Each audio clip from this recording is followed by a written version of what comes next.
And I was like, what do you mean? He goes, they're just exact. They're amazing shots. They're good at everything, but they're just really good at everything, like exactly well-rounded. Like, well, there's a place for everybody in this world. And there's a place for someone to be a guy who makes pottery, and there's a place for Picasso, and there's a place for fucking killers, man. That's right. I mean, long as we're allowing war, war seems to be legal, the president seemed to, I believe, celebrate that we had just murdered a bad guy. That's right. I mean, that's what the whole Osama bin Laden thing is. I love that they came in, the guy shot him above the eye and then took a picture and sent it back to their computer, the facial recognition program. So, like, ready?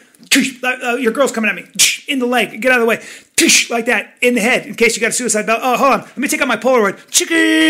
And now let me just fax it. Let me scan this and send it back to the White House. Here you go, guys. Let's take this picture. Let's run it through the facial recognition there. Yeah, it's him. It's him. Do you 100% believe the story, though? Yes, I do. You know why? There were 70 people involved. I have to pee. 70?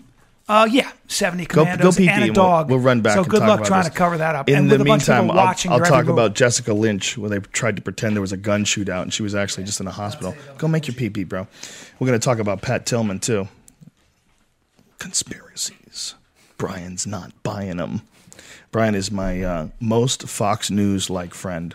Did you see the new footage of, I think it was World Trade Center footage? Oh, yeah, I did see from the one reporter's perspective. Yeah, that shows a completely different, I mean, that shit looked like it was just sitting there fucking melting. Like what, the building? The building. Tower 7? The noises it was making. It just, totally. It did. Look, I've always said that Tower 7 looks ridiculous. It looks like a controlled demolition, but what the fuck do I know? I'm not an engineer. It might have looked like controlled demolition just because of the very bizarre way in which it was injured, that it was injured on the bottom floors, and that's what gave in first, and everything pancaked down. Right. It's very possible. What the fuck do I know?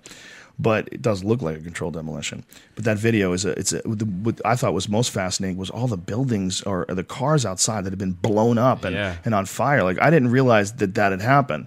I kind of thought that, of course, everything fell and collapsed, but I thought there was probably just this massive pile of debris. I didn't realize that all these cars were had been lit on fire. And jet exploded. fuel and everything just kind of fell down into the streets. Is that what it was? Yeah. That's what when the airplane hit, it just fucking fire and shit. When Brian comes back, he's got a crazy fucking story of his buddy that was a actual a Wall Street guy. He was a stockbroker, and he was there while it all happened, and he heard sounds that sound like car accidents. Just bam, bam. And then he realized, tell the story about your friend who had heard those sounds. He was at September 11th, heard those sounds that sounded like car accidents, and then realized what they were. Yeah, well, that's what, there was this, and in fact, there's a documentary that captured it, by the way. But yeah, he just started hearing these koosh, like two cars ramming into each other at 40 miles an hour, 50 miles an hour, and it turned out it was the bodies hitting the pavement, hitting the ground. How many people do you think jumped? They don't really. They probably have that figure, but a lot. Yeah. Because what happened was it got so hot, and rather than burn, you jumped. And some people held hands. Some people formed rings. Yeah, I saw that. I saw that. Holy shit! What a way to go, huh? It's a way to go, man. It's quick. Yeah, I don't know. You fall for a long time. God damn, that has to be horrifying. Yeah, I'm afraid of heights, so I parachuted once, and it sucked. Saying you're afraid of heights, that is beyond afraid of heights. Well, 100 stories. It's like Jimmy Burke knows.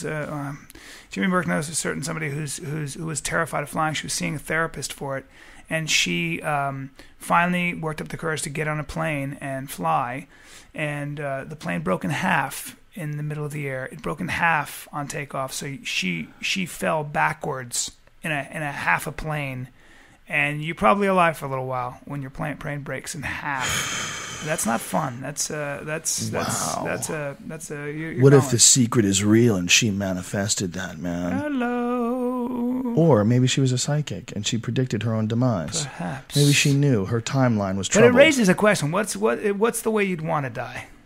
I'd want to die with a mask on and an orgy.